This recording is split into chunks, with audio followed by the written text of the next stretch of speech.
Welcome once again, my friends, and thank you for stopping by to listen to an old storyteller. Today we have a Zuni tale, and the title of this story is The Giant Cloud Swallower.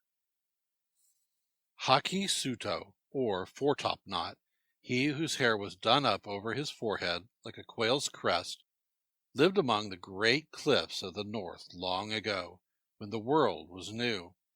He was a giant, so tall that men called him Lo Ikwithchunona, or the Cloud Swallower. A devourer of men was he.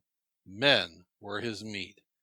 Yea, and a drinker of their very substance was he, for the cloud breaths of the beloved gods and the souls of the dead, whence descends rain, even these were his drink.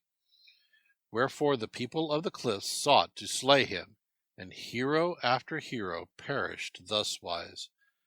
Wherefore, too, snow ceased in the north and the west, rain ceased in the south and the east.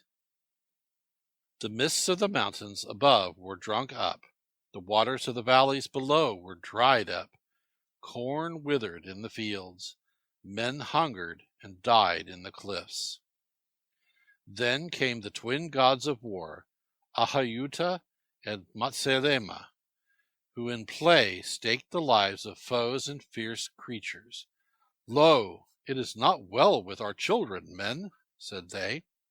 Let us destroy this Haki Suto, the swallower of clouds, said they.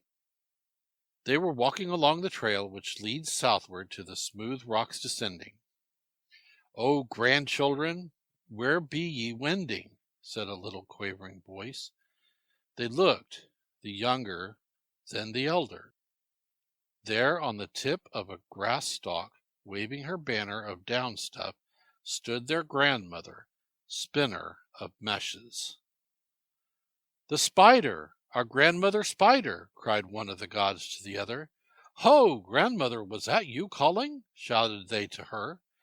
Yes, children, where wend ye this noonday?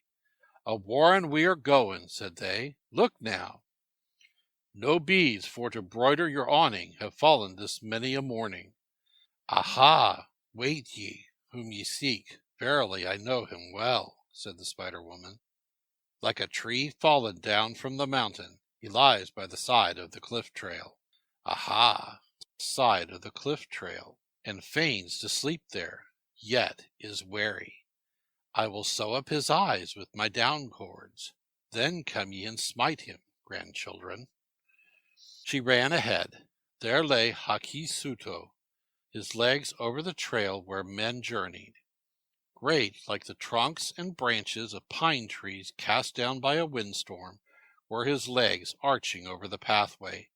And when someone chanced to come by, the giant would call out, Good morning, and bid him pass right along under. I am old and rheumatic, he would continue, oh so politely. Do not mind my rudeness, therefore. Run right along under. Never fear. Run right along under. But when the hunter tried to pass, Kutsu! Haki Suto would snatch him up and cast him over the cliff to be eaten by the younger forehead crusters. The spider stepped never so lightly and climbed up behind his great ear, and then busily wove at her web, to and fro, up and down, and in and out of his eyelashes she busily piled at her web. Pest the birds and buzz creatures, growled the giant, twitching this way and that his eyebrows, which tickled. But he would not stir, for he heard the war gods coming, and thought them fat hunters, and needs must feign sleepy. And these? Ha ha! They began to sing, as was their fearless wont sometimes. Haki Suto never looked, but yawned and drawled as they came nearer and nearer. Never mind, my children. Pass right along under. Pass right along under. I am lame and tired this morning, said he. Ahayuta ran to the left. Matselema ran to the right. Haki Suto sprang up to catch them, but his eyes were so blinded with cobwebs that he missed them and feigned to fall, crying, Ouch! My poor back! My poor back! Pass right along under, my children. It was only a crick in my back. Ouch, my poor back. But they whacked him over the head and stomach till he stiffened and died. Then, shouting, "So-ho!" they shoved him over the cliff.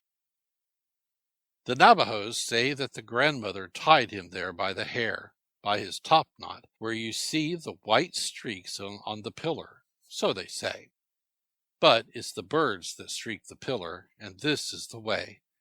When Haki-Suto fell, his feet drave far into the sands, and the storm gods rushed in to the aid of their children, the war gods, and drifted his blood-bedrenched carcass all over with sand, whence he dried and hardened to stone.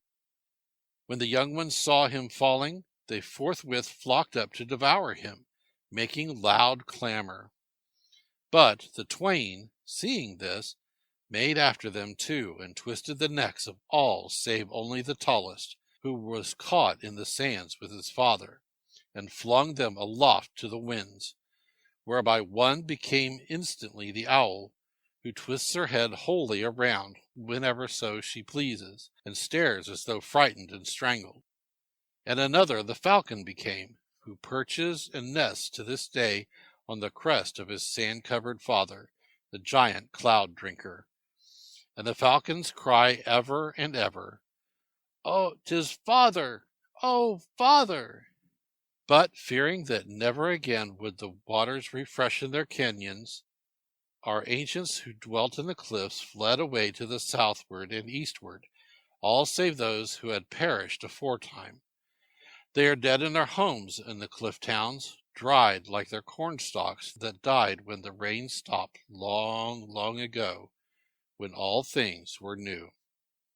Thus shortens my story. Thank you once again for listening to this story.